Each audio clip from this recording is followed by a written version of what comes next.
Olá. Já está.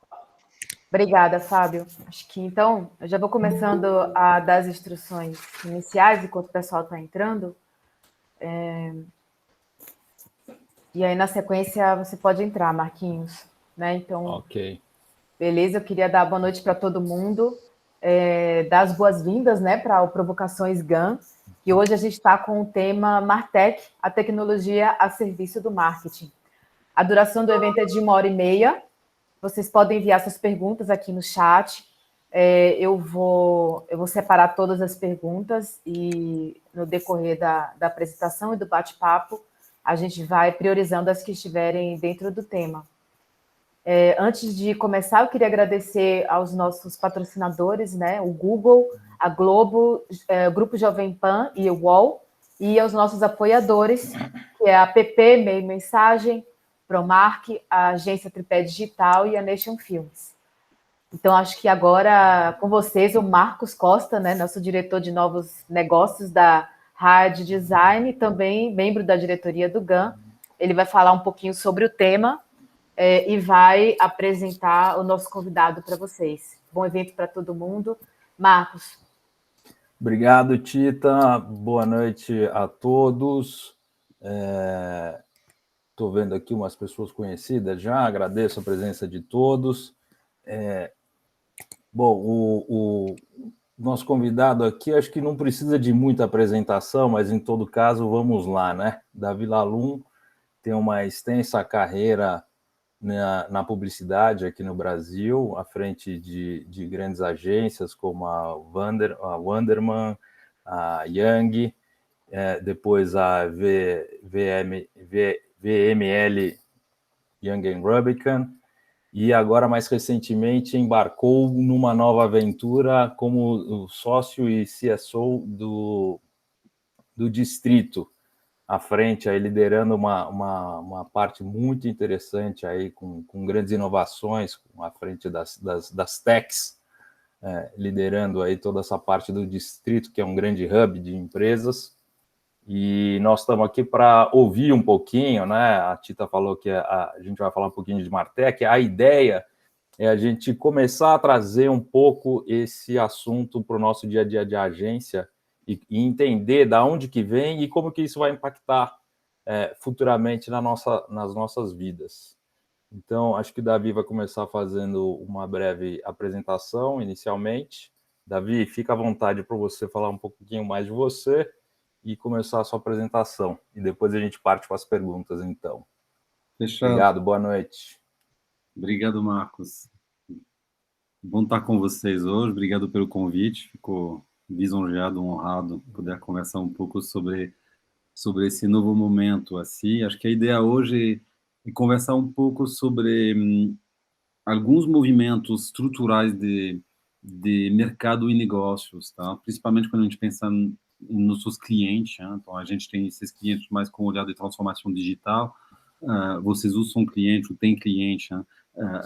Dentro de uma visão de corporações, de maneira geral, né? São médias ou grandes empresas, e a gente está observando muitas mudanças naturais, né? Já há uns 10, 15 anos, muito aceleradas pelo período Covid, que deu uma aceleração digital radical, e isso está impactando muito os modelos de negócio. Então, gostaria, no primeiro tempo, se vocês me permitem, dar um pouco de contexto sobre essas grandes mudanças, que são globais, mas e também Latam e Brasil, sobre a evolução desses modelos de negócios, entender como isso impacta também um pouco os critérios de avaliação do que é performance para uma empresa hoje, que isso muda bastante também, né? Os KPIs, a maneira de olhar o valor de uma empresa tá evoluindo de maneira muito rápida esses últimos anos, e a partir daí fazer um drill down para olhar um pouco o ecossistema de startups como um todo, e como as startups hoje estão crescendo muito em quantidade, em qualidade e em relevância na agenda de transformação, incluindo na agenda de transformação das empresas. Tá? Então, vocês acompanham, né? Acho que o que era uma informação mais nichada, um ano e meio, 2 anos atrás, né? Da aquisição de uma startup, o que era uma startup, o primeiro unicórnio brasileiro, 2, 3 anos atrás, né?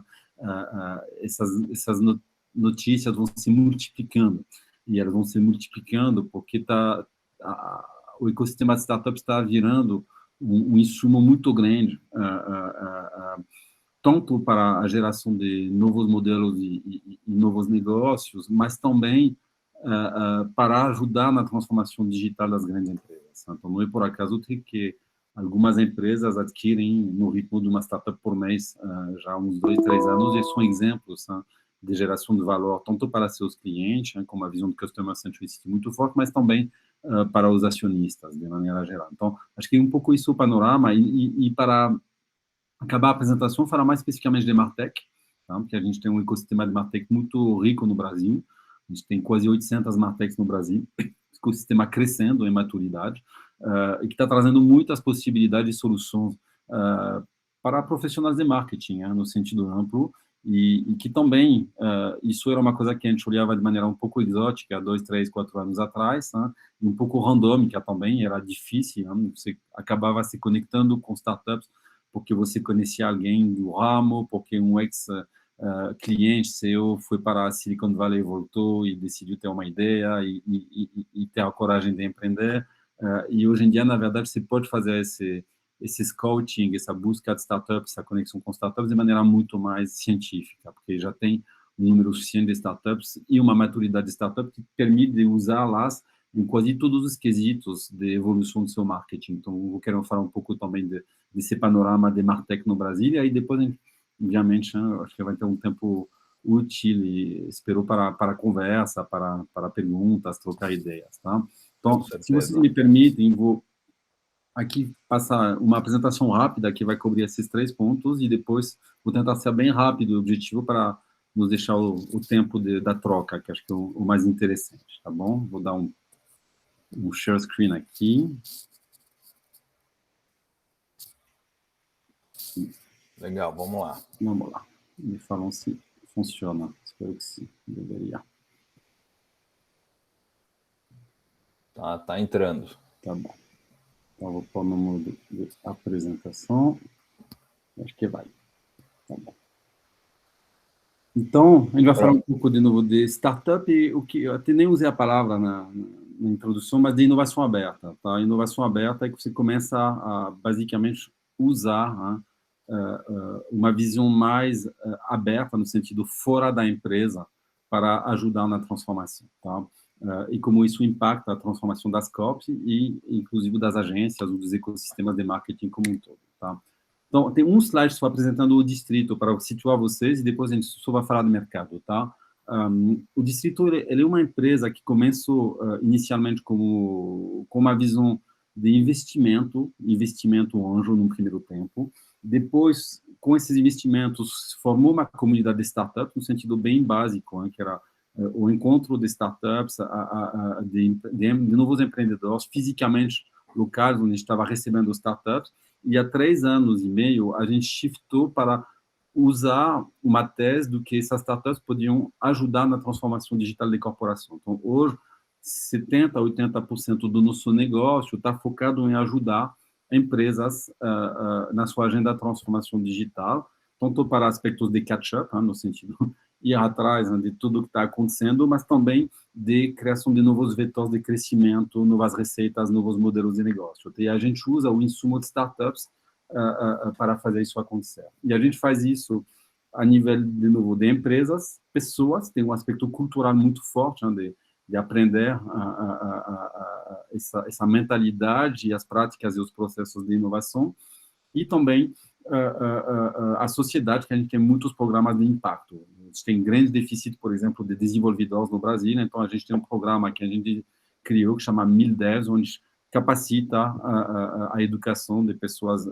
em dificuldade para virar desenvolvedores em 6 meses, e a gente faz isso financiado com grandes corporações, por exemplo. Então, é um dos exemplos de programa de impacto. Tá? E a gente faz isso de uma maneira original, que não existe em nenhum lugar do mundo, do jeito que a gente observou esses últimos anos, que é uma plataforma SaaS. Então, a gente tem uma plataforma SaaS de inovação aberta. Então, nossos clientes, basicamente, eles assinam um membership e eles acessam dentro dessa plataforma aspectos de cultura, aspectos de conteúdo, aspectos de mentoria, educação executiva, e também há uma parte mais hard, que são todos os dados sobre o ecossistema de startups no Brasil e na América Latina.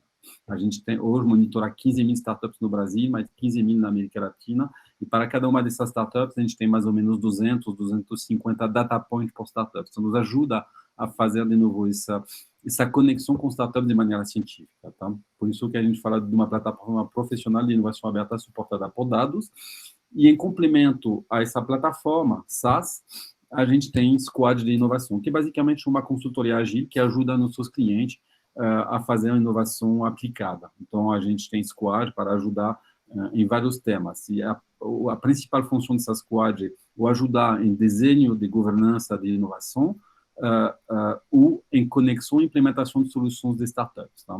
Até a construção de novos modelos de negócio. Então, isso em 3 minutos, eu não sou negócio do distrito. Tá? E agora eu vou falar um pouco do contexto. Então, acho que a primeira parte do contexto, acho que é óbvia para todo mundo, que a gente está vivendo e passando por transformações radicais de comportamento, né, devido ao impacto do digital e da tecnologia na vida das pessoas e, por consequência, nos negócios. Tá? E isso a gente está vendo necessitam novas formas de transformação digitais. A gente olha um pouco o ecossistema e a gente buscando criar algo novo, a gente se dá conta do que muitas das pessoas que estão ajudando na transformação digital são pessoas que não vêm da nova economia. As consultorias, as Big Five, as próprias consultoras de IT são empresas que eram empresas de outra geração. E a gente está vendo que os clientes, pela velocidade e a radicalidade da transformação, estão buscando soluções novas, além dessas soluções mais tradicionais de transformação, que são soluções mais abertas, com mais velocidade, mais escalabilidade, que a inovação é sempre também um gargalo dentro das empresas. Hein? Ela é um núcleo de 5, 10, 50 pessoas, quando as empresas são de 10 mil, 15, 40 mil pessoas, conseguindo tratar 1, 2, 3 problemas, quando as necessidades são de 50 ou 100. E também é uma coisa que tem que ser mais aplicado e menos teórico. Então, acho que todo mundo tem toneladas de decks sobre os grandes frameworks de transformação, mas é mais difícil de aplicar. E é caro também, né? Custa um certo dinheiro e demora. Então, a gente está enxergando que existem novos caminhos para objetivar essa pauta de inovação corporativa. Basicamente, eles estão fundamentados em 3 pilares, que é a descentralização, então fazer em sorte que a inovação seja descentralizada, que qualquer pessoa dentro de uma empresa possa acessar a inovação, e não simplesmente um departamento específico. Data-driven, que hoje em dia, como a gente falou, o ecossistema de inovação está super maduro, então a gente consegue ter muitos dados e ajudar a fazer as boas conexões, e implementada no sentido de não ter que esperar 2, 3 anos para ter um acontecimento de implementação de uma solução e um ROI já em cima dessa solução. No caso de startups, você pode usar startups, fazer um plug and play e em 3 meses já começar a usufruir de resultados mesmo, incluindo resultados financeiros, no sentido savings ou geração de novas receitas. Tá?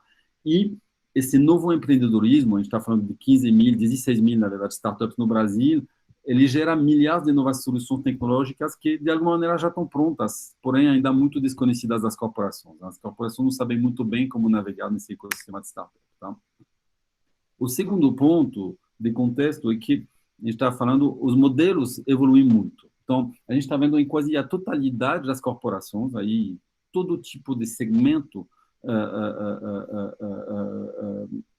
acaba migrando de uma visão mais linear, de cadeia de valores linear, onde a gente tem um produto, os canais de distribuição, uma logística e um consumidor no final, para uma evolução em modelos em plataforma. Tá? Então, modelos em plataforma é basicamente botar o que a gente chamava de consumidor para ser mais um cliente, na verdade, né? Essa visão de customer centricity, como todo mundo fala, e conseguir, ao redor dele, construir valor. Tá? E construir valor significa gerar novas linhas também de receita e aceitar um ecossistema que é menos, de novo, de uma relação unilateral, né? Onde tem mais trocas e mais fluxos de informação e também de dinheiro entre parceiros, fornecedores e clientes. Tá? Então, quando você faz isso, e você também começa a mudar a sua dinâmica de trabalho, né? Você trabalha muito com uma questão de inteligência de dados no centro e distribuição dessa inteligência para gerar melhor negócio. Melhor negócio significa uma produtividade melhor dos seus investimentos, de um lado, e do outro lado, novas linhas de receita. E isso tem como impacto também uma certa evolução dos campos de competição. Tá? Então, a gente estava olhando, 10 anos atrás, se competia empresa contra empresa do mesmo segmento, um banco contra um banco, um varejista contra um varejista, um fabricante de comida contra um fabricante de comida. Hoje em dia, o que está acontecendo é que as empresas migrando em modelo de plataforma, esses domínios de competição viram totalmente diferentes. Hoje, todo varejista tem um play de fintech no seu business, né? Todos eles. Então, não tem um varejista que não tem um crediário, uma carteira digital, um sistema de cashback, algum sistema de loyalty que tem a ver com finance, mas também todo banco está começando a abrir a marketplace para varejar, isso incluindo os grandes bancos. Você vê a mesma coisa com os fabricantes. O que era está falando um pouco antes com o Marcos da indústria farma. A indústria farma tem, obviamente, todos os seus canais de distribuição, mas cada vez mais, e a gente viu isso esses 2 últimos anos com a pandemia, todo mundo está buscando modelos de direct-to-consumer. Então, basicamente, um fabricante começa a criar seus canais próprios de distribuição e venda, e o varejista começa também a criar suas marcas próprias, que a Amazon está claríssimo dominando nesse aspecto, criando marcas de todos os tipos, pharma, Beyond the Pill, roupas, etc., etc., isso acontece em todos os lugares. A gente está falando também das telcos, que tem algumas dificuldades de crescimento esses últimos anos, que a penetração de smartphone ainda tem bastante espaço, mas estão um pouco com maior dificuldade de alavancar de crescimento. Eles estão olhando para educação, edtech, telemedicina, naturalmente fintech, porque eles têm um database de 20, 30, 40 milhões de brasileiros, e a partir do momento que você tem os dados, você começa a poder distribuir outros tipos de serviços. Tá? Então, faz que a competição, de novo, e o mindset das empresas é muito mais sobre construção de ecossistemas e plataformas e como você pode gerar, de novo, novos vetores de crescimento do que simplesmente o segmento onde você está. Então, obviamente, tem uma inovação intrínseca. Então, se pegar uma BRF, ela está olhando o plant-based, ela está olhando outros tipos de desenvolvimento do que a proteína animal, mas também essas empresas também vão olhar todos os ecossistemas em relação à venda direta, distribuição. Acho que a gente viu os números da Ambev recentes sobre, acho que eles publicaram semana passada, sobre a performance de business como o Zé Delivery, por exemplo, que era um nicho quase inexistente 2 anos atrás e que já representa alguma coisa relevante dentro do P&L das empresas desse tipo. Então, isso acho que é um ponto super importante. E na questão um pouco mais tecnológica, aqui não vou entrar em detalhes, até porque eu não tenho muita propriedade para isso, né? Eu era publicitário até 1 ano atrás, apesar de sempre ter sido apaixonado por tecnologia. A gente está vendo uma mudança também estrutural dentro das organizações, das corporações, sobre o back-end das empresas como um todo, tá? Então, as empresas foram muito desenvolvidas em cima de monolitos em relação à tecnologia, e com a chegada do cloud, uns 15 anos atrás, e agora do que a gente chama de microservices, essa capacidade de desenvolver uns bits, uns pedaços assim, de tecnologia dentro da empresa para gerar mais flexibilidade no desenvolvimento e mais capacidade de adaptação e menos, de novo, sequencial na maneira de desenvolver, começam a se plugar dentro das empresas um monte de soluções externas. Então, aqui a gente pegou as maiores, né, no sentido, vocês devem conhecer a maior parte delas, algumas brasileiras boas, tem a TOTUS aqui, a gente está falando, mas tem a Marketing Yard Station, né, bom, que também agora é um pouco TOTUS, que é um SaaS de CRM, HubSpot, um Zendesk da vida, a gente pode, obviamente, botar coisas, players maiores, assim como o Oracle para um ERP da vida, e assim vai.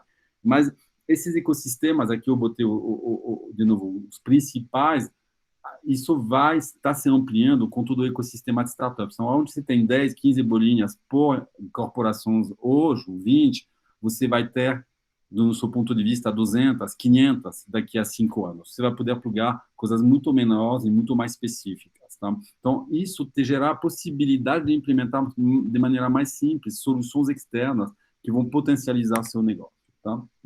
Isso é um pouco a visão da inovação aberta. Tá? A inovação aberta, ele basicamente é o aumento exponencial da sua capacidade de transformação. Tem algumas coisas que vão continuar na esteira de inovação interna da sua empresa, tudo que está ligado ao seu time de tecnologia, a seu time de P&D, as suas áreas de negócios e ativos que são mais core. Aqui, desculpa, tem uma inversão na parte de baixo, peço desculpa, e tem coisas onde você vai poder, basicamente, usar a inovação aberta, que é contratação de startups, corporate venture capital, que basicamente são fundos de investimento dentro das corporações que começam a investir em startups. A gente está falando do M&A de startups, tem muitas aquisições de startups acontecendo toda semana, para não falar todos os dias, e uma parte de design and code, quando você vai começar a codar novas soluções para seus negócios. Tudo isso você pode fazer com parceiros externos, tá? E a gente tem cliente que tem 1.000, 2.000 devs dentro dos nossos clientes que nunca vão dar conta da necessidade de transformação da empresa. Eles poderiam ter 1.000 devs a mais que não conseguiriam abraçar a necessidade de transformação. Então, a partir daí, você precisa. E também, para algumas soluções, você não precisa fazer isso internamente, porque você não tem a legitimidade nem o conhecimento para isso. Então, pegar alguma solução, se quer uma solução de Pix nativo, uma solução de cashback, você não vai pedir para necessariamente um time de TI, de telco, desenvolver um Pix, quando já tem soluções de Pix no mercado, que podem vir de startups, que podem vir de outros players tecnológicos. Você vai, eventualmente, comprar, incorporar, fazer um hiring de 5 caras que já fizeram isso e botar na sua empresa. Isso acontece para um monte de plays que não são necessariamente os plays totalmente core do seu negócio. E quando você junta a sua inovação interna com uma inovação aberta, você tem uma capacidade maior de transformação, tá? E você pode fazer isso, de novo, muito com insumo de startups, tá? Então, isso que a gente faz, a gente está falando mais de 30.000 startups na América Latina, com os dados que existem no mercado, você pode, de novo, fazer o hunting, a conexão, a implementação de soluções, às vezes, para a resolução de problemas de baixa complexidade. Então, de novo, a gente está falando de um Pix, a gente está falando de, sei lá, de uma gestão de fila dentro de uma loja, a gente pode falar de questão de geomarketing, enfim, tem um monte de coisas, já tem startups que têm solução, e às vezes você junta 2 ou 3 soluções de startup para montar uma solução própria sua, tá? Ou você vai até mais longe, criando novos modelos de negócios, e aí você vai usar insumo de startup para desenhar esses modelos de negócio, até investimento ou aquisição de startup. Quando você faz isso, né, você potencializa a sua transformação e ajudar na mudança de modelos de negócios, que eu acho que a parte maior desse trabalho, gerar savings, de maneira geral, as soluções de startups, de novas tecnologias disruptivas, são mais baratas do que big techs ou soluções mais tradicionais. Eficácia, porque você vai implementar, de novo, um SaaS de CRM, então você vai trazer resultados melhores. Tá? A gente está falando do MyOD Station, se você operar bem o MyOD Station ou outra solução, vai acontecer uma melhoria da sua eficácia e da sua eficiência. E novos revenue streams, de novo, começar a falar que os varejistas estão virando fintech, o cara vai gerar novas linhas de receita para seu negócio. Às vezes, um stretch do core do negócio. Então, está conversando com alguns clientes nossos que, por exemplo, estão na indústria da fashion e podem decidir criar uma marca D2C de fashion focada no segmento específico da fashion, jeans, lingerie, que seja, e aí montar um novo revenue stream dentro do core do seu business, o que ele está operado digital first, mobile first, com uma lógica já de influenciadores, enfim, alguma coisa que deriva do modelo mais tradicional. Ou realmente você pode agregar novos segmentos dentro da sua plataforma ou sua visão de customer centricity. Como a gente está falando, você pode virar um cara de fintech, você pode virar um cara de logística, você pode virar um cara de educação, porque você já tem seus clientes, o conhecimento deles e a capacidade de distribuir esses serviços para eles. Tá? Isso gera também novos valores. Então, as empresas da nova economia, elas usam um termo que eu não coloquei aqui, mas que eles chamam de North Stars. Então, alguns de vocês já ouviram falar disso, ou todos. North Stars é um KPI único que as grandes empresas da nova economia decidem para a empresa como um todo. E nunca é receita, nem GMV, no sentido então, nunca é vendas ou receita. É algum critério que, para eles, demonstra a geração de valor presente e, principalmente, futuro do cliente. Né? E a gente está vendo que as empresas que estão performando hoje para os acionistas são empresas que estão trazendo essa visão mais de futuro do valor do cliente. Não? A gente fala isso, vocês conhecem esse termo há décadas, que é o lifetime value, mas hoje em dia você pode fazer um call de resultado de um varejista que vai anunciar 1 bi de resultado positivo e a ação vai cair 5%, e um outro varejista que vai anunciar uma perda de 500 milhões no trimestre, mas ao mesmo tempo que está numa lógica de construção de valor futuro e a ação vai subir a 10%. Então, o que a gente quer falar aqui? Que as lógicas de margem e EBIT, não estou falando que elas não existem mais, não precisa de negócios que se sustentam, mas elas viraram totalmente, de novo, desafiadas por outros vetores, que são vetores mais ligados a crescimento e a valor futuro do cliente, a sua capacidade de gerar valor futuro. Então, aqui, de novo, não é uma coisa versus a outra, acho que a marca continua essencial, mas nem saber que é a experiência, então não adianta ter umas campanhas de conversão extraordinárias se você tem um NPS de 30, não de 95. Mesma coisa sobre uma visão mais de solução de problemas de fricção do que de vender produtos. Lifetime value a gente falou. Então, tudo isso está gerando novos critérios, tá? Novos critérios e novos KPIs dentro das empresas. E quando a gente olha um pouco o que é um modelo de business em plataforma, aqui eu botei alguns dos maiores, eles têm algumas características. Então, e não é fácil para empresas mais tradicionais de deconstruir, de fazer um retrofit das suas empresas para chegar nisso, mas a tendência é essa, e tentar ser mais asset light, porque, de novo, dependendo do seu legado, você consegue mais ou menos a fazer isso, mas sempre consegue melhorar o que você tem. Data rich, customer obsession, que é uma questão realmente cultural de pôr o cliente no centro. Então, isso gera novas funções, né, de customer chief officer. Então, acho que a Via, que é um dos seus grandes clientes, acabou de transformar a CMO, que é a Yuka, que veio até da Magalu, numa, não sei se é Client Chief Experience ou Customer Chief Experience, mas uma pessoa que realmente é responsável pela experiência do cliente, não mais, vou falar simplesmente que CMO é um desafio muito grande, mas uma pessoa que olhar só para o marketing. Então, isso gera, de novo, culturalmente, alguns shifts, e, idealmente, como a gente estava falando, do platform-based.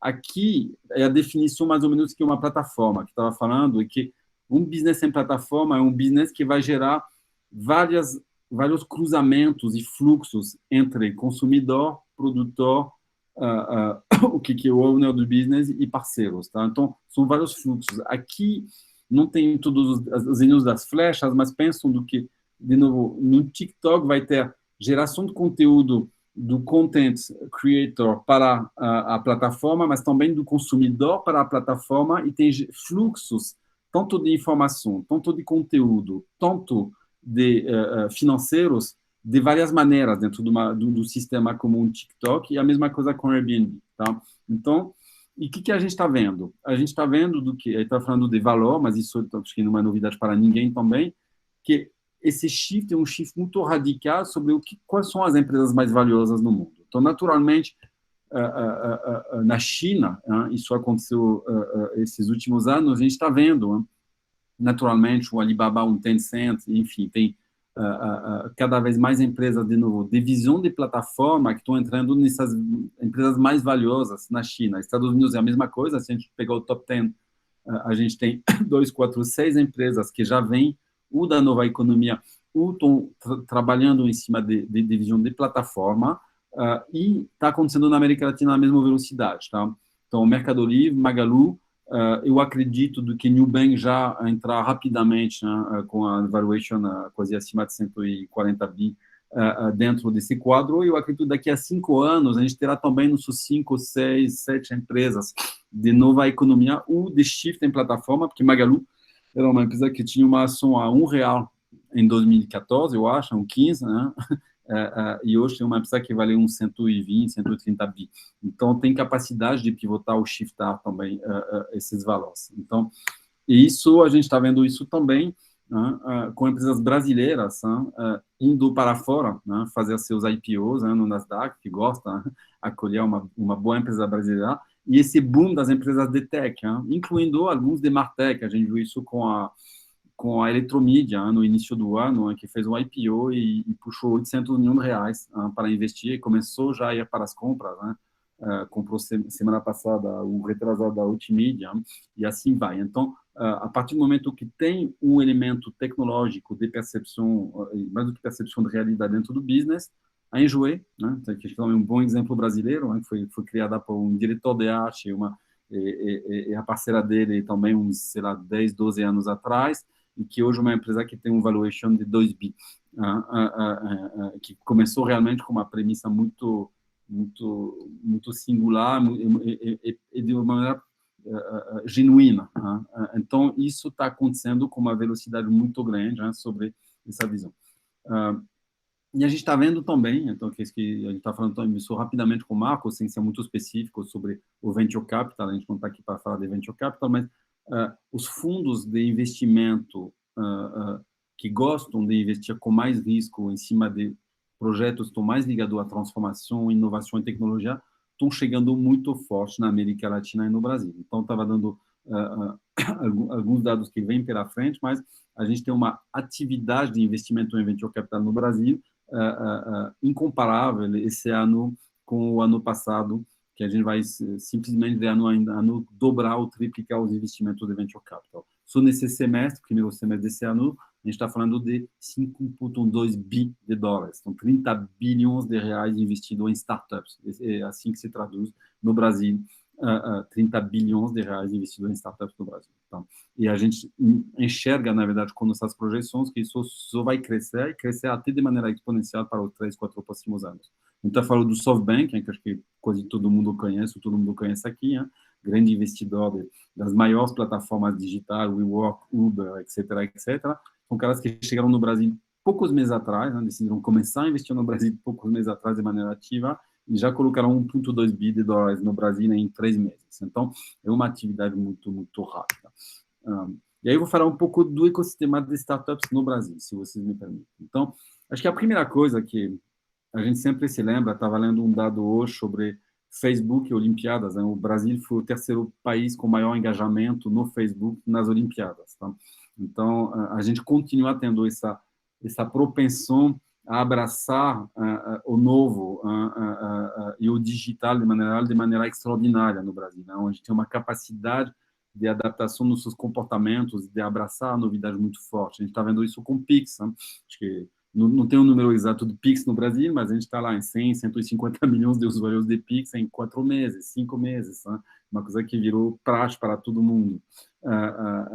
Todo mundo está falando em Open Banking, então a gente tem essa capacidade. Estou relembrando isso porque a gente tem uma capacidade de poder propor esses novos modelos ou essas novas tecnologias que as pessoas basicamente adotam isso rapidamente. É um país grande, mas a gente já tem um crescimento de penetração da internet muito maior do que esses últimos anos, 71% de penetração no final de 2020, são dados da McKinsey, da JP Morgan, 70% quase de internet no smartphone já, e mercado de e-commerce que está, obviamente, pivotando de maneira muito radical. Né? Os maiores varejistas do Brasil estavam com uma taxa de e-commerce, dependendo da maturidade, de 15% a 35% pré-pandemia. Acho que os players tradicionais hoje estão rodando a 50% a 60% das vendas digitais e até um pouco mais, dependendo dos players. Tá? Então, é um mercado muito grande. A gente sempre no top 5 dos rankings de maiores usuários de redes sociais e a gente tem um consumo absurdo, o segundo consumo mais intenso do mundo de internet por dia, quase 10 horas. Então, isso gera, de novo, uma predisposição grande à adoção de tecnologia. Sobre a evolução de startups, então aqui você tem o desenho dessa curva exponencial também de startups no Brasil.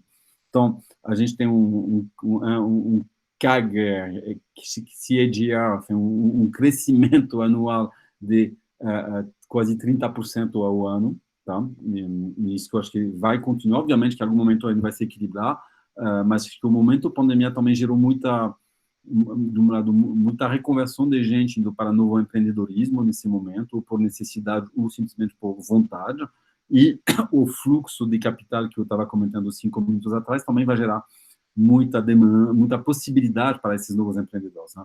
Então, hoje, a gente pode falar tranquilamente que dinheiro não falta.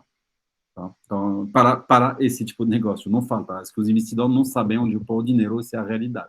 Então, se tem bons fundadores, bons projetos, bom background e potencial, não é complicado achar 5 milhões, 10 milhões, 50, 100, 200 milhões de reais, obviamente, dependendo da maturidade do seu projeto no mercado.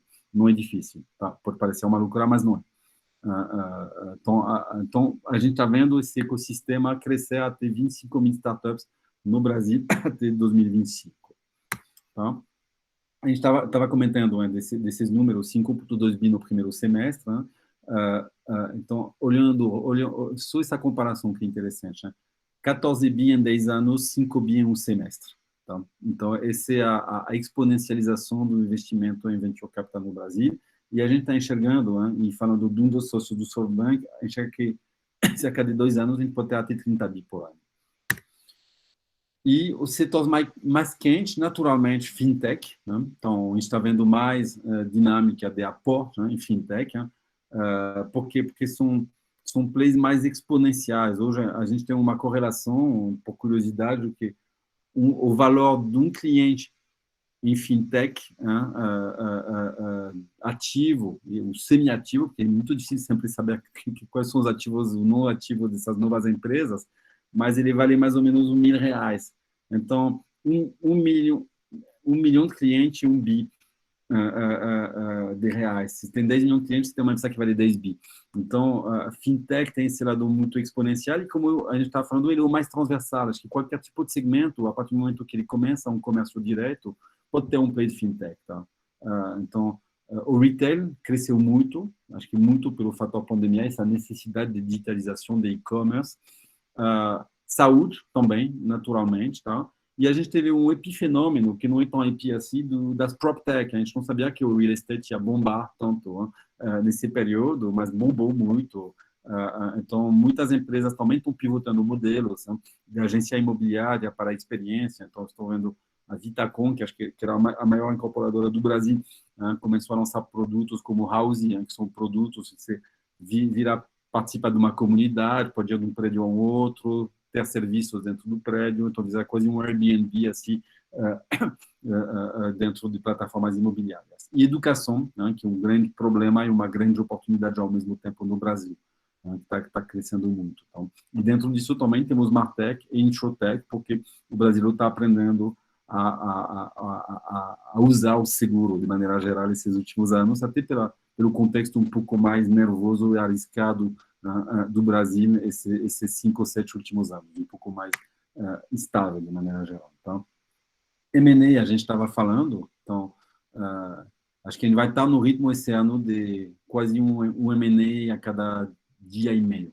pelo andar da carruagem. Então, e quando a gente fala de M&A, principalmente, né, corporações, grandes corporações comprando startups, tá?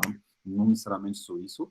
E unicórnios, aqui eu acho que eu poderia botar o C6 Bank a mais, mas a gente está começando a virar um país pesado dos unicórnios. Tá? Aqui vocês têm alguns, o primeiro foi no 99, o Nubank explodiu todos os limites.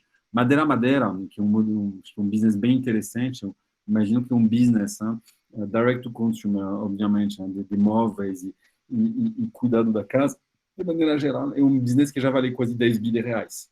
Então, por que eu estou falando isso? Não que eu estou totalmente deslumbrado pelos números, né? Porque simplesmente os critérios de valor estão mudando. Tá? E isso é uma mudança definitiva. Obviamente que as coisas podem ter correção, pode ter menos entusiasmo, mas é isso muito que as empresas estão olhando de novo, e os investidores de maneira geral. Aí eu não estou falando de VC, estou falando de bolsa, do mercado como todo, da performance do negócio dos seus clientes, é muito ligada à sua capacidade, de novo, de transformação e de abraçar a tecnologia de uma maneira geral. Tá? E aí, olhando as Martechs, estava falando, a gente tem quase 800 Martechs no Brasil. A gente dividiu elas dentro do distrito em cima de alguns conceitos simples, né? Conteúdo, experiência, dados, distribuição e promoção de campanhas, relacionamento com clientes, social e vendas e canais. Tá? E aí a gente está vendo do que, de novo, o primeiro setor de Martech, o mais desenvolvido em número de Martech e de relacionamento com cliente, acho que isso também foi muito acelerado pela pandemia, porque você precisa, né? Acho que são 2 aspectos. Tem o aspecto de maior competitividade, em um país onde era fácil crescer e penetrar seus produtos até 5 ou 7 anos atrás, e você teve a necessidade, né, de afinar seu marketing através do conhecimento do consumidor, da segmentação, de novo, de visão maior de CRM. Então, CRM, eu comecei, infelizmente, a trabalhar muitos anos atrás, uns 30, e até 5 anos atrás eu achava que o CRM era uma coisa que a gente nunca mais ia ouvir falar de CRM, que era uma coisa quase morta, assim, no sentido de poucas pessoas em empresas, sabe? Uma coisa um pouco antiquada. E, na verdade, o CRM está bombando totalmente de novo, obviamente, com novas ferramentas, com digital, mas ele está bombando porque o conhecimento do cliente, né, e o desenho da jornada e da relação com o cliente de maneira inteligente, segmentada, qualificada, virou um play essencial para qualquer empresa. Então, hoje, e não é por acaso, de novo, que a maior categoria dentro das Martechs no Brasil está ligado a CRM.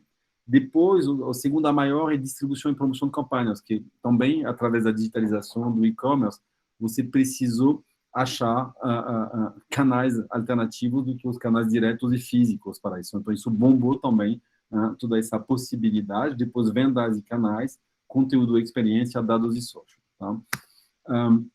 A maior parte das Martechs no Brasil são B2B, então são as empresas que estão se equiparando de novas soluções para melhorar a sua performance de marketing, no sentido geral, tá? Ou a sua produtividade, ou a capacidade de fazer uma geração melhor e maior de receita através do melhor uso do marketing, usando ferramentas de B2B, tá? Por isso que 80% das Martechs no Brasil são B2B, e dentro dessas B2B, vocês estão vendo que 70% são SaaS. Então, são modelos, de novo, onde você vai comprar uma assinatura para usar uma nova ferramenta que vai te ajudar a fazer a gestão do seu CRM, a gestão dos seus leads, a gestão da distribuição das suas campanhas, ou qualquer outro tipo, de novo, de dinâmica dentro do seu mix de marketing. Tá?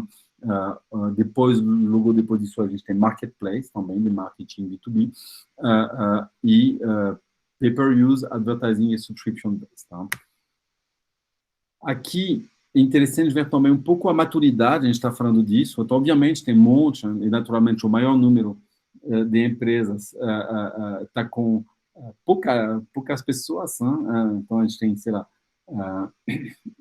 30% das Martechs que estão começando, que são empresas no nível realmente do início, do super early stage, começando seus projetos e se construindo, que são um terço, mas a gente já tem um outro terço, um pouco menos, que já tem de 21 a 50 pessoas, que às vezes é o tamanho de uma agência legal, e a gente já tem bastante Martechs entre 50 e 100 pessoas, 100 a 200 e 200 a 500. Então, a gente tem já 25 mil pessoas identificadas no Brasil trabalhando dentro de Martechs. Então, o tamanho de uma big corp, obviamente pulverizado em várias Martechs, mas é bastante gente.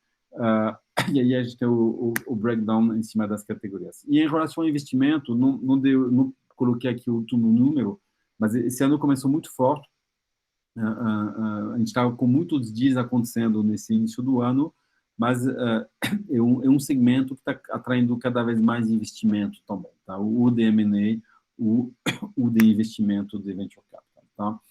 Aqui eu coloquei, de novo, coisas muito básicas, e eu estou chegando nos 2 últimos slides da apresentação para ter mais um bom tempo para a gente conversar.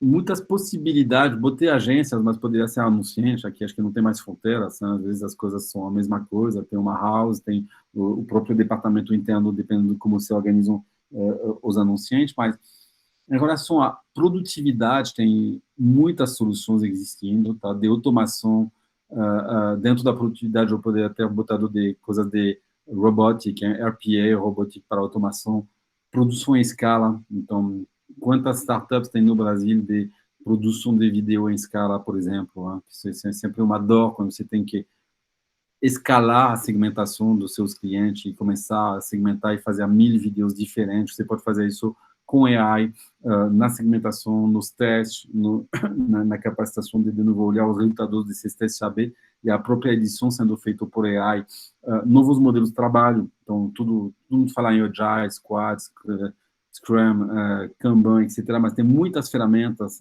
tecnológicas que podem ajudar no tracking desses fluxos, na KPIização, não sei se é uma boa palavra, mas de todas as atividades que se faz dentro de uma agência ou dentro do departamento de marketing. Eu vejo isso porque dentro disso a gente vive com todas essas ferramentas dentro. OKRs, né? Então todo mundo fala em OKRs, mas tem plataformas extraordinárias no Brasil de implementação de OKRs e que mudam muito o seu mindset, sua maneira de trabalhar de maneira mais colaborativa, mais integrada, quebrando os silos, e isso se faz através, de novo, de soluções de startups brasileiras, que às vezes custam R$ 1 por usuário por mês, tá? Não são coisas que necessariamente custam centenas de milhares ou milhões de reais, tá? E assim vai. Em questão de inteligência, tem também muitas startups no âmbito de pesquisas, geração de insight, AI. A gente trabalhou o ano passado inteiro com uma empresa canadense, no caso, que não era brasileira, que a gente trouxe para o Brasil, que chama Strategy AI, que é uma empresa que faz um AI non-code. Então, basicamente, o Marcos, que eu estou vendo, ele pode programar seu AI, seus algoritmos de AI. Qualquer gerente de venda, gerente de marketing pode programar um algoritmo de AI, fazer seus testes AB e ter resultados excessivamente efetivos em 2, 3, 4 meses. Então, tem uma vulgarização também dessas tecnologias para dar acesso a elas a pessoas que não são pessoas de tecnologia, de background dev, coder ou nada disso. Tá? E aí realmente está começando a se implementar cada vez mais em cima de soluções básicas, falando de venda, de CRM, de segmentação e coisas desse tipo. Muitas coisas de social a gente está vendo, muitas coisas de geomarketing. A gente acabou de publicar um report, nosso último report de Martech do mês passado está focado em digital OH.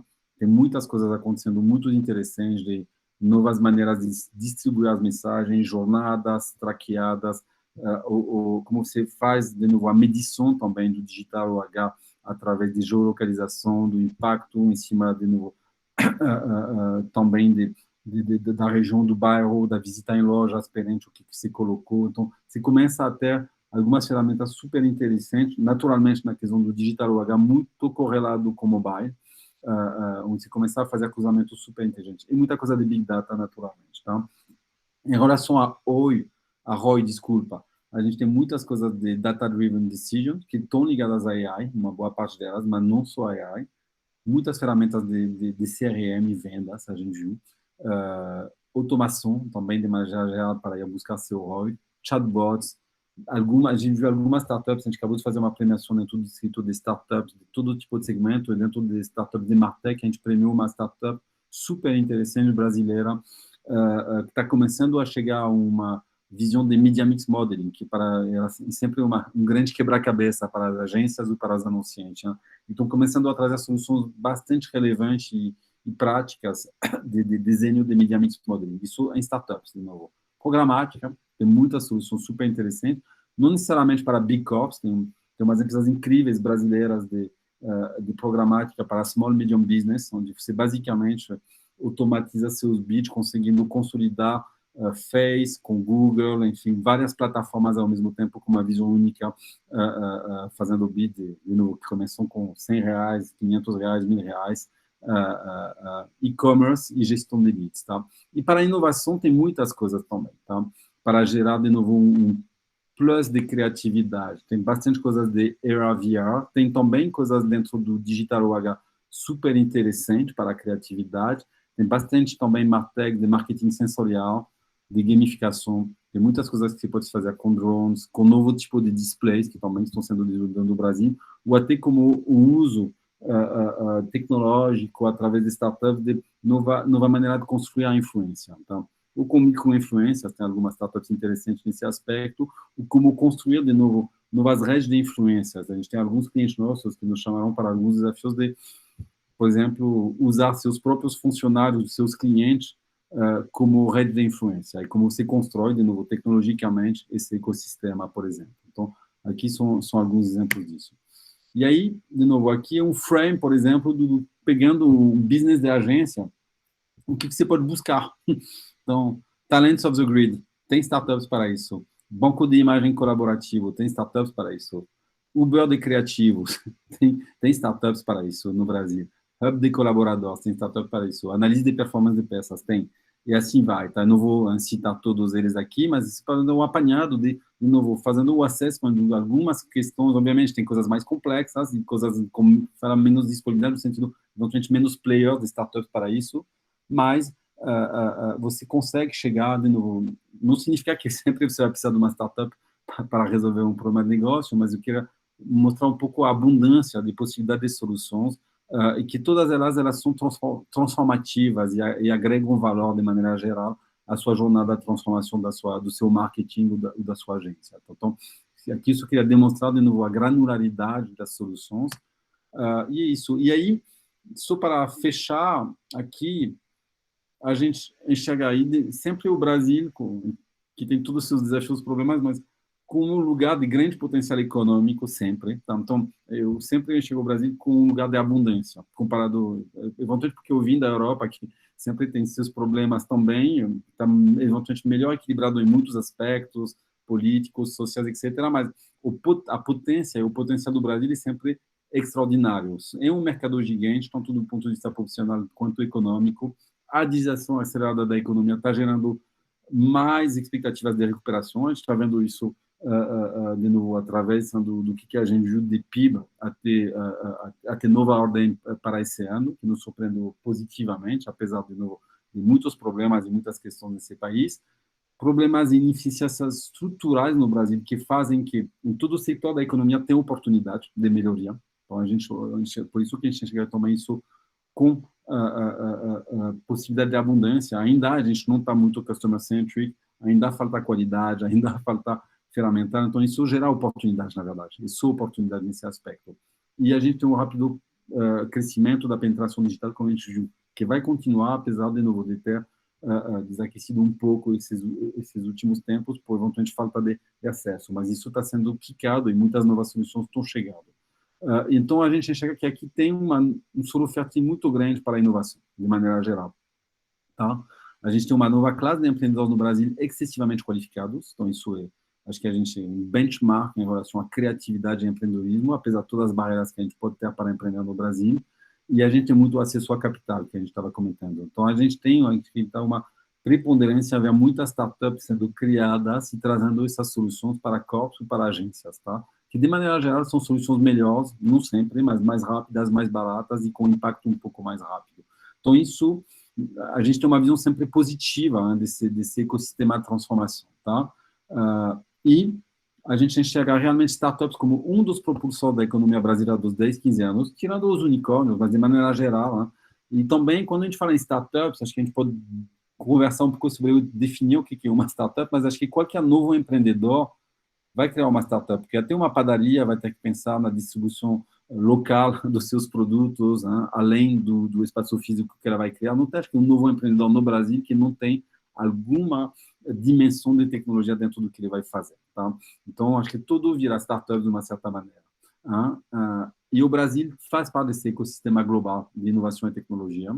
E eu acredito, aí, por meu lugar de agência, que as agências podem ter um papel fundamental na evolução cultural, transformação digital em empresas, introduzindo cada vez mais esse ecossistema. Então o que eu engajo a vocês aí não tem nada a ver com o malho comercial do distrito, até porque a gente tem, acho que 2 agências clientes, não é muito no sufoco, a gente obviamente, né, acolhe agências ou qualquer empresa que se interessa, mas que a engajar um pouco do tempo de vocês a penetrar um pouco mais esse ecossistema, no sentido de conhecer um pouco mais dele, se aproximando de startups, conhecendo, fazendo pitch days, conhecendo founders, eventualmente, às vezes, investindo. Ainda acho que está pouco estruturado para investir um pouco no escuro, porque ainda umas apostas muito arriscadas, mas está se estruturando um mercado de investimento em startups, como existe o mercado de bolsa, com fundos, com a capacidade de botar R$50 e investir esses R$50 em 10 startups diferentes, tudo isso está se construindo. Então, acho que tudo isso vai gerar uma proximidade maior nesses ecossistemas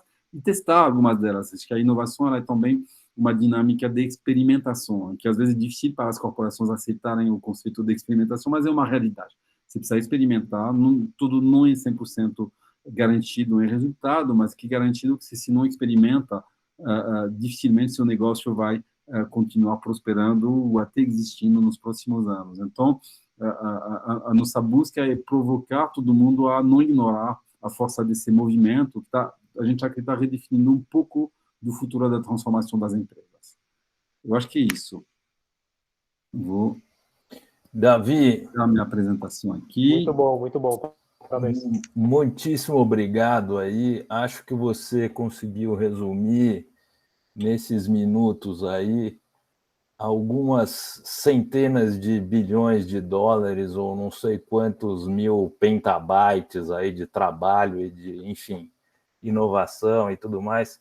Sim, legal, muito bacana, números gigantescos. Acho que foi uma grande aula, pelo menos para mim, eu posso dizer tranquilamente que foi. Eu acho que você, com todos esses números, conseguiu tangibilizar muito bem, né, vamos dizer assim, as empresas que estão surgindo, a velocidade que elas estão surgindo, né, vamos dizer assim, o embalo que elas estão vindo, que certamente quem ainda não é grande cliente dessas empresas, chamadas nativas digitais, quem ainda não é grande cliente, provavelmente vai se tornar, né? E os grandes clientes que a gente conhece, eu vou dizer aí um pouco mais da minha infância, da época de quando eu comecei a me apaixonar por publicidade e comunicação, esses daí estão correndo atrás para fazer tudo isso que a gente acabou de ver, né? E aí, quer dizer, por que é importante a gente entender, quer dizer, eu queria que você falasse um pouco, que é exatamente isso, quer dizer, muito provavelmente, grande parte do que a gente conhece como o publicitário muito bom, né, aqui a gente está falando mais especificamente do profissional de atendimento e negócio, a primeira condição essencial para ele poder trabalhar bem é justamente entender o negócio do cliente. E se o negócio do cliente está mudando, é necessário que ele entenda isso, né? Então, essa mentalidade toda e essa operação toda agora servida ou com ferramentas acopladas, né, com toda essa tecnologia, toda essa parte digital, vai entrar na vida de agências, né? E aí você estava falando de todas essas ferramentas de Martech e você deu aí essas dicas para a própria operação da agência, né? Você falou também muito de inovação aberta. Eu queria que você, quer dizer, o Martech, tem um conceito de Martech que não só são as ferramentas que podem ser aplicadas, vamos dizer, dentro de uma agência, mas ele tem esse conceito do Martech de uma operação mesmo, né? Quer dizer, você tem essas empresas, as nativas digitais, talvez o primeiro balcão que ela fez foi um balcão de venda, o e-commerce, né? Estruturou a parte de venda. E essa parte da comunicação e a estratégia do marketing veio também para operar essa operação de venda, vamos dizer assim, para estruturar essa operação de venda digital. Como é o que você poderia falar um pouco mais para a gente do Martech nesse sentido da estruturação da estratégia de marketing para essas operações digitais, que já são grande parte dos clientes que a gente tem hoje e como você citou aí, Magalu, né? É um que está se transformando já, você falou em BRF também, enfim. Queria que você falasse um pouquinho dessa parte do Martech, que é a operação. Você tem como contar um pouquinho para a gente? Isso que se chama de operação de Martech é tipo como essa estruturação da estratégia, de fato. Esses stacks de ferramentas e coisas. A gente não precisa entrar em ferramenta em si, mas para a gente entender como é que a sua visão sobre esse assunto, como é que você enxerga isso? Tá, eu acredito, de novo, que até pegando um pouco, eventualmente, não necessariamente o gancho da pergunta que tem também no chat da Renata, mas como isso acontece? Eu acho que isso acontece, primeiramente, passando por um shift cultural, tá? Então, isso, acho que a gente pode falar agências, mas acho que corporações é a mesma história, tá? Não necessariamente exatamente a mesma, mas depende muito da maturidade das corporações. A gente tem grandes corporações com as quais a gente trabalha que tem uma percepção da empresa super inovadoras e a gente enfrenta muitas dificuldades na implementação das soluções tecnológicas através de startups por questões culturais, de novo, de silo entre os diferentes departamentos da própria organização, de competição entre a inovação interna e a inovação externa, então a área de TI que não facilita, de dificuldades de plugar coisas externas a coisas para dentro. Então, eu te falei dois aspectos nisso. O primeiro, realmente, tem que ter um aculturamento a esses conceitos, tá? De maneira geral, e aí a gente está falando da questão da margem do EBIT. Eu fui CEO de agência há muitos anos, a pressão que é natural, como qualquer negócio, mas para trazer um resultado presente permanente, acirrado em relação a resultado financeiro e pouca propensão a poder testar coisas novas ou arriscar um pedaço desse resultado para investir nesse novo. Quando eu falo investir, não é disso dinheiro, tá? É tempo. Então, quando eu falo, eu tenho um monte de amigos ainda na propaganda e alguns amigos CEOs de grandes agências, eu falo para eles que se viram para tentar se virar você na física e, eventualmente, alguns de seus executivos para investir 5% do seu tempo nessas questões novas. 5%.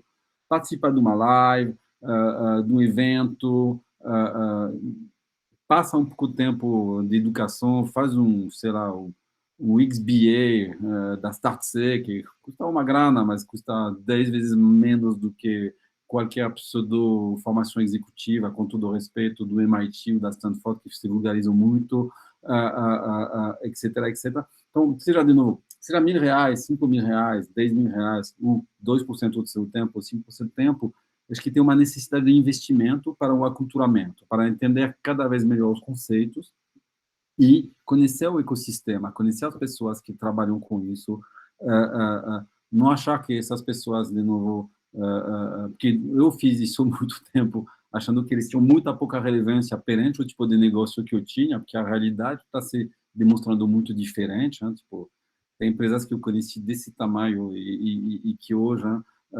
dominam em muitos aspectos alguns players, e não são as big techs, né? São novos players, e muitos deles brasileiros estão se construindo, e acho que isso passa de novo por um aculturamento, sentindo um melhor conhecimento e um pouco de construção de intimidade com os conceitos, com as pessoas, com os produtos e serviços, tá?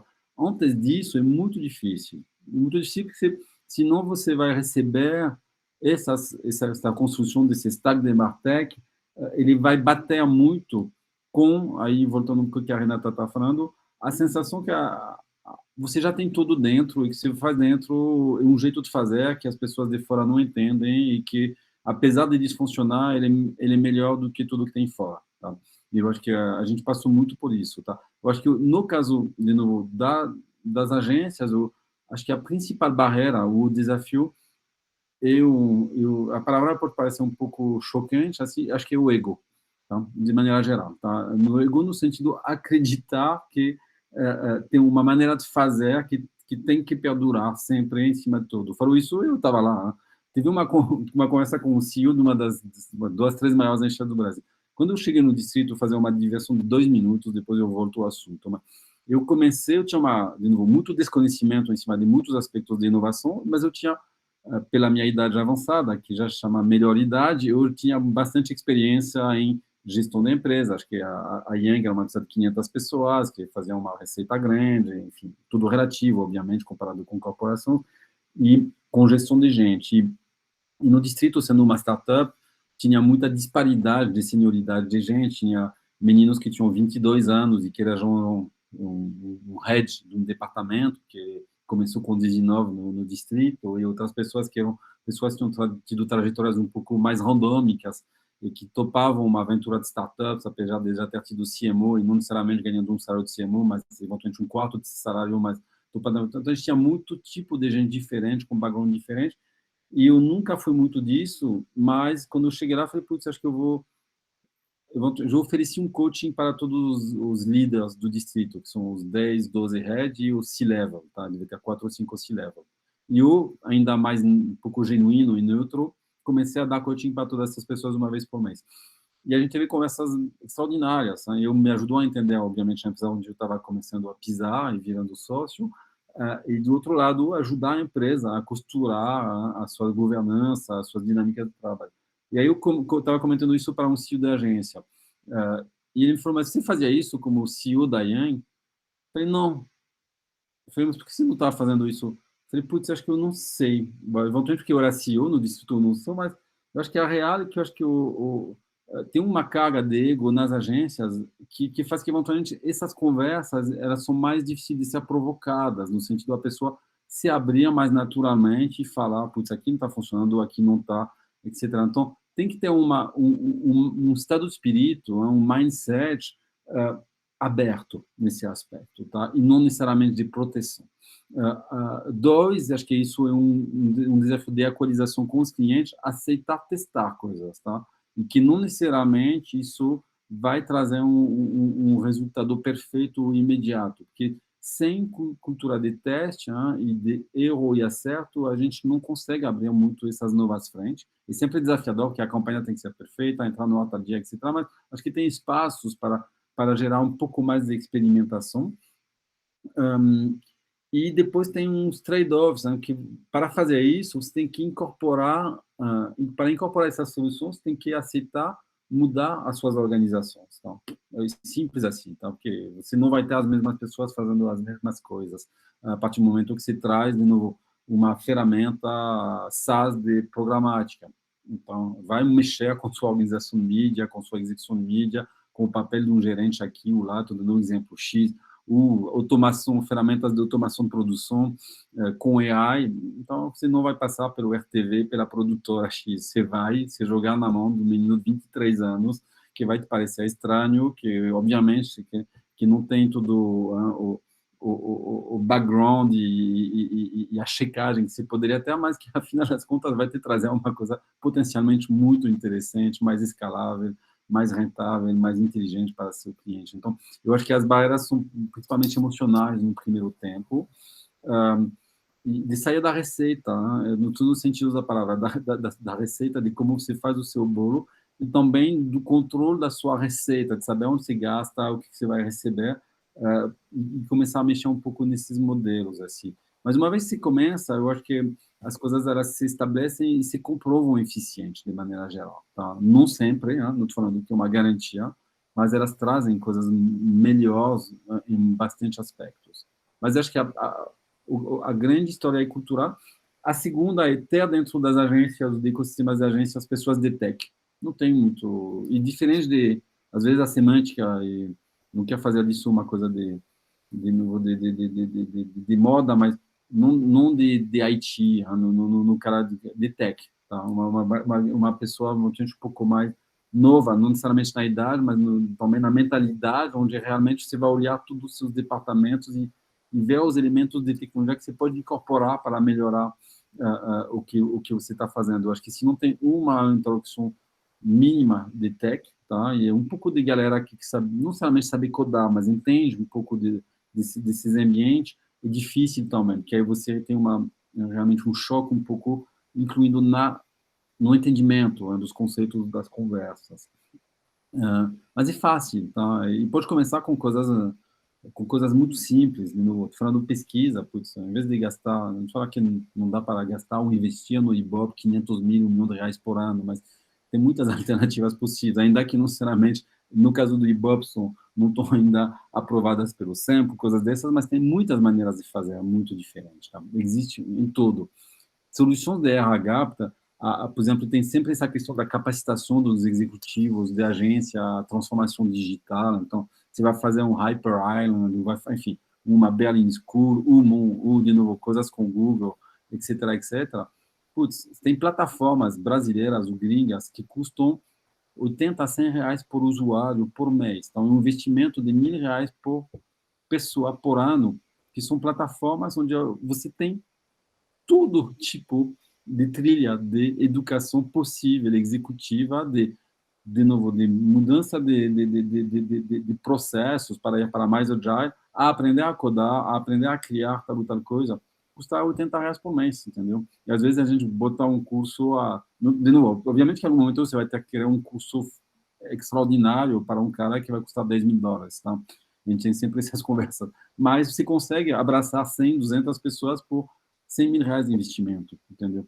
É que uma grana, uns 50 mil, se você tem 50 pessoas, ou eventualmente você faz um cofinanciamento disso, é um funcionário, seu cara de agência vai botar 50 reais por mês, que obviamente é uma grana, mas não vai mudar, são dois almoços, né, no Burger King, para ter uma trilha de educação. Nessa trilha de educação você pode inserir OKRs, você pode desenhar objetivos, você pode trazer a performance do seu próprio indivíduo. Você faz a mesma coisa com a avaliação.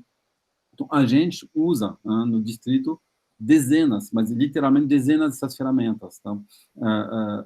Que nos organizam a nossa maneira de pensar e de trabalhar. Então, elas são super acessíveis e muitas delas, de novo, não são desafiadoras financeiramente falando, até elas trazem soluções mais baratas. Mas e começar a acessar isso e descobrir isso, você vai usando. Muito legal. O Davi, recentemente saiu uma publicação, acho que até na minha mensagem, a respeito de uma parceria de vocês com a UMAP, né? Sim. Aqui nós tem um monte de gente de diferentes agências aqui. Você podia falar um pouco de como está se materializando essa parceria?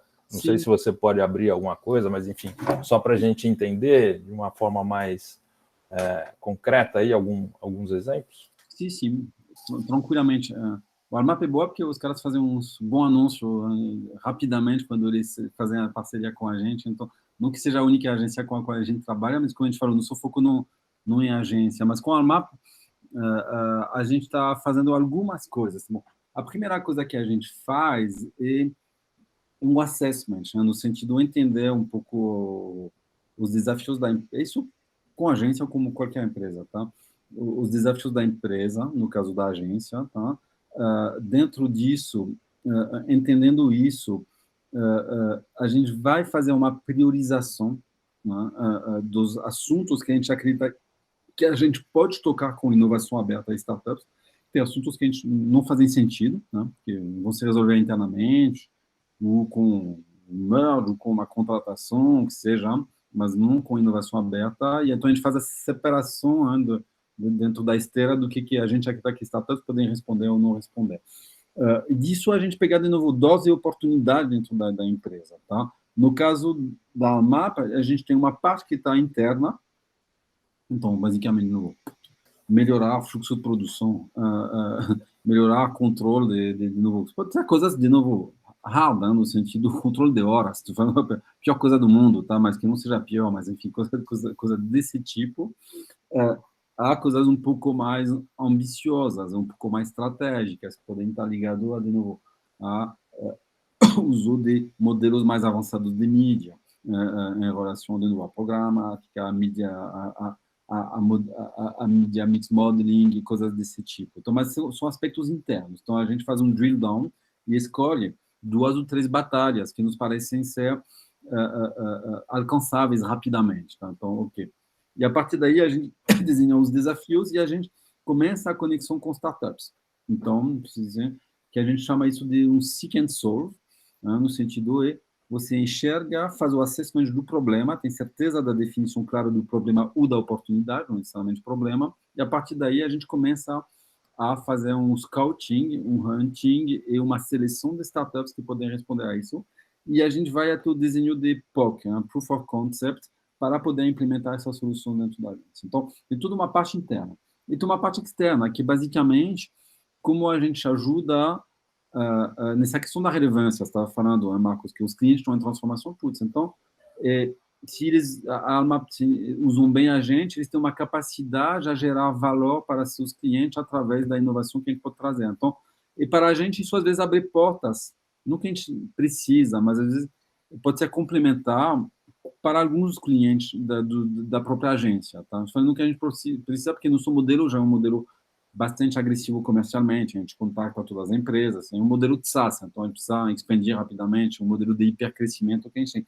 Mas isso gera conversas. Então, eu acabei fazendo 1 ou 2, mas meu time, não necessariamente o meu time diretamente ligado à minha função, mas o time do distrito faz reuniões regulares com um cliente X, então, e Boticário, e Alpargatas, e Volkswagen. Então, a gente está conversando com o Volkswagen, e CMO da Volkswagen, novo modelo de receita com caminhões.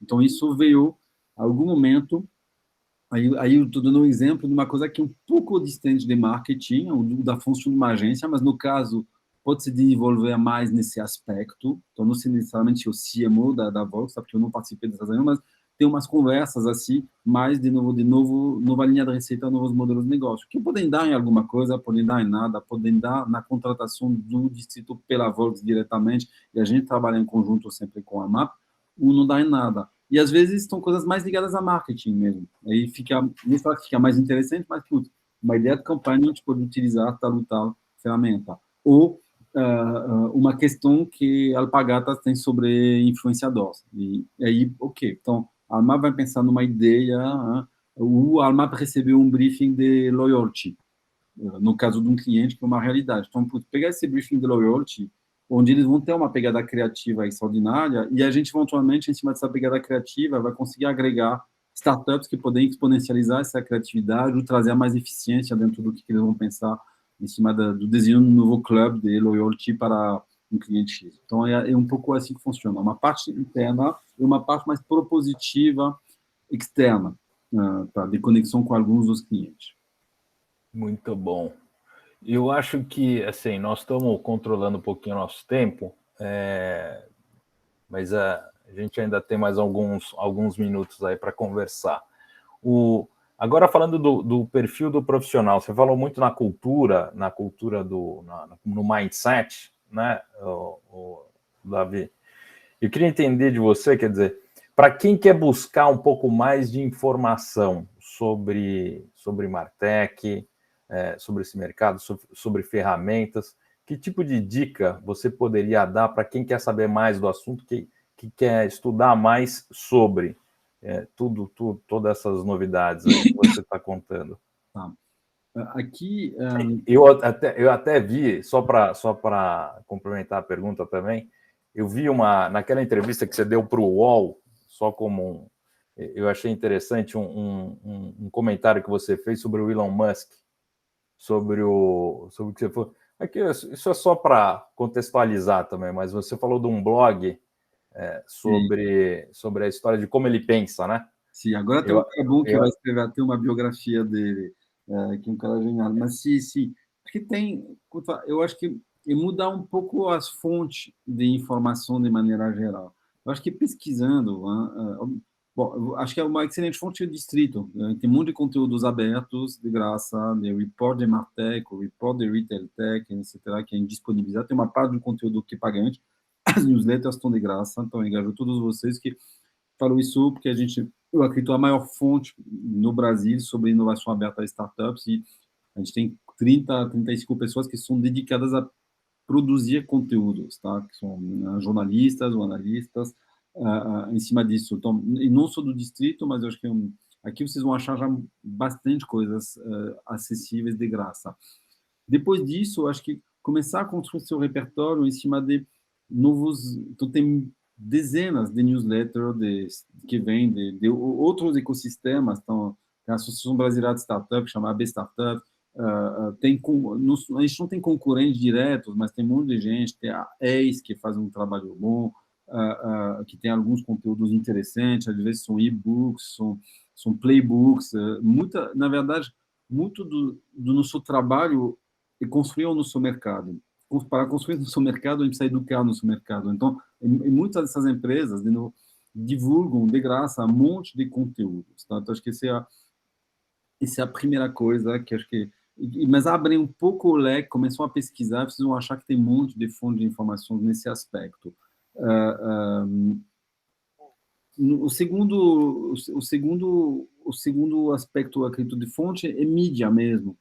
Começam a ler Startup, Neofeed, né? Acho que vocês devem, Neofeed, para mim, vai virar o mais importante do que o valor econômico, como leitura cotidiana. Eu acho que o impacto de um bom artigo do Neofeed hoje, não falar que vale mais do que valor, tá? Que ainda é editora Globo, que ainda é super potente, etc. Mas são caras que eles destrincham muito o que está acontecendo, tá? Então, abrir Neofeed todo dia, dar uma leitura todo dia, incluindo o final de semana, os caras botam uns artigos, às vezes, demoram 20 minutos, mas você vai entender a estratégia do cliente. E não é sobre startups, tá? Não é sobre, comprou uma startup, vai ter um unicórnio, não. É sobre a estratégia da Vivo, a estratégia a gente está falando da Via, que foi um cliente que está se transformando numa velocidade absurda, etc. Então, você vai entender os bastidores e realmente esse shift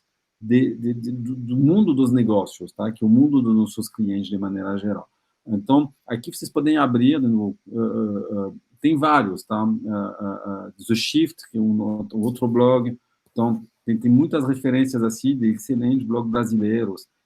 Pode entrar também em algumas coisas, tem uma parte pagante, não mais globais, você pegar um CB Insight, Crunchbase, um pouco mais startup, mas tem muita visão de transformação que eu acredito que são, não falar melhor, mas elas são bem complementares e eu acredito às vezes mais inspiradoras do que os papers que vocês vão poder ler da McKinsey, da Bain, do BCG, que seja sobre o que está acontecendo no mundo, etc, etc.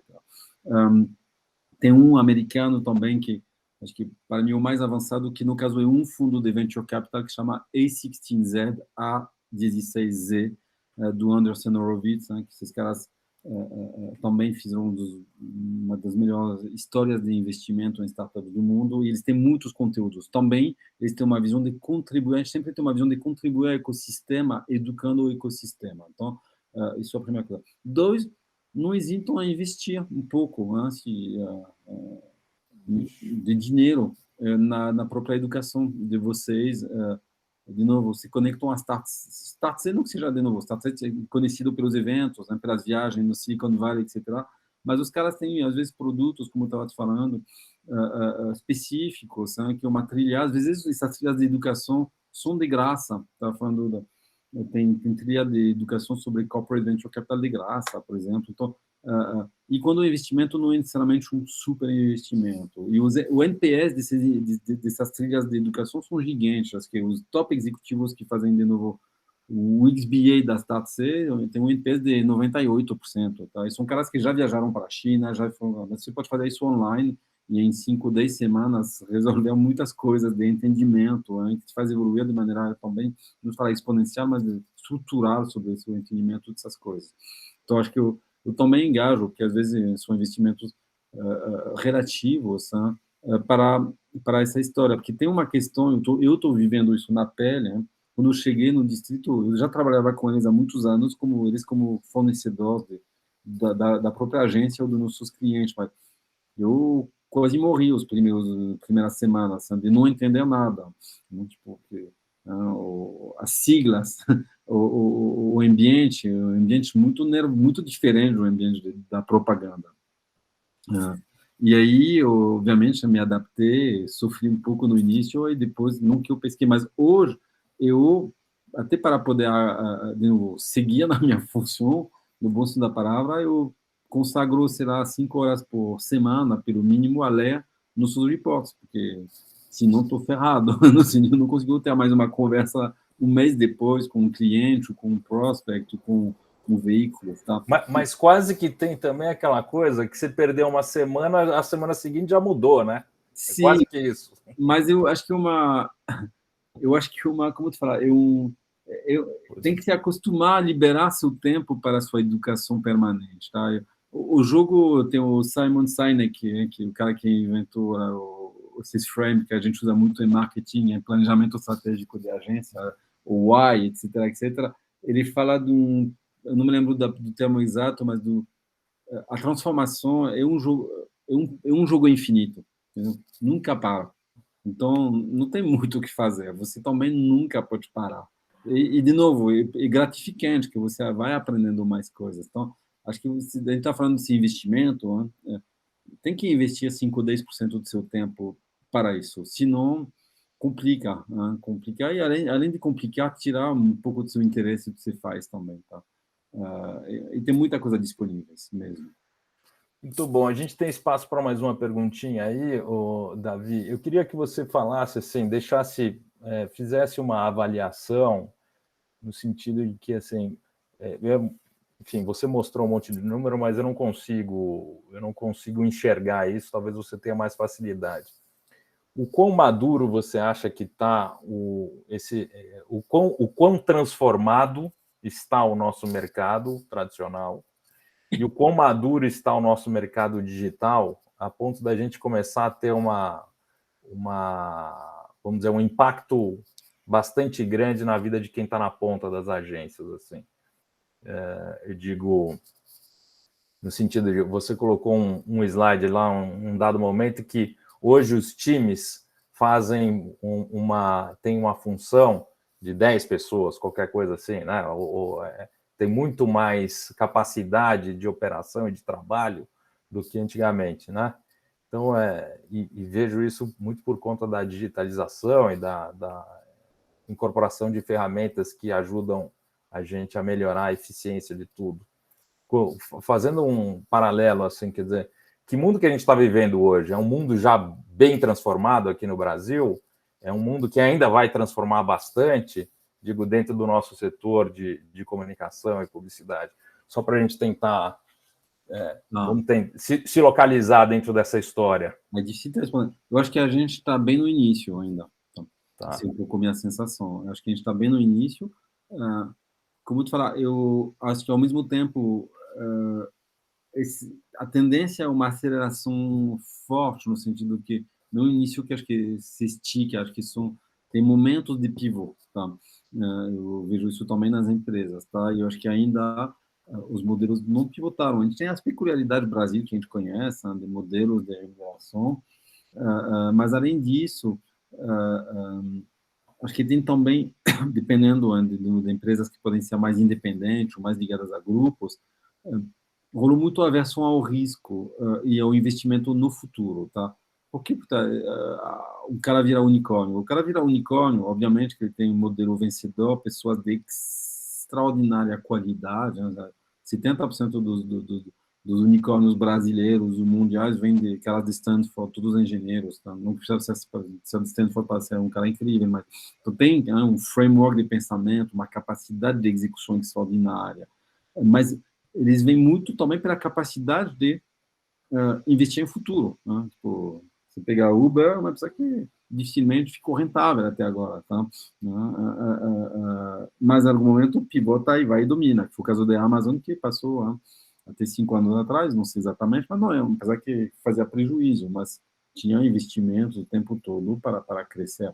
Então, falando isso porque a aversão ao investimento para gerar valor futuro é desafiadora no segmento de agências como um todo, tá? Pela busca de resultados imediatos. Então, acho que tem que para pivotar mais, né? Por isso que estou falando que acho que um pouco no início vai ter que essa versão vai ter que mudar. Isso não passa por o jeito que os grandes grupos de comunicação brasileiros e globais se construíram, que foram acima de aquisição, né, de consolidação, mas foram aquisições de receita.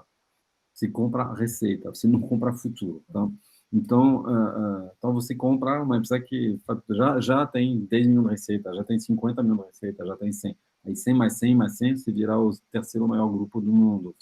Obviamente, muito desse crescimento, principalmente já no 80, 92, estavam ligados também à expansão global dos grandes clientes, né? Então, você acompanhava seus clientes na Índia, no próprio Brasil e assim vai, tá? Mas precisa investir em futuro.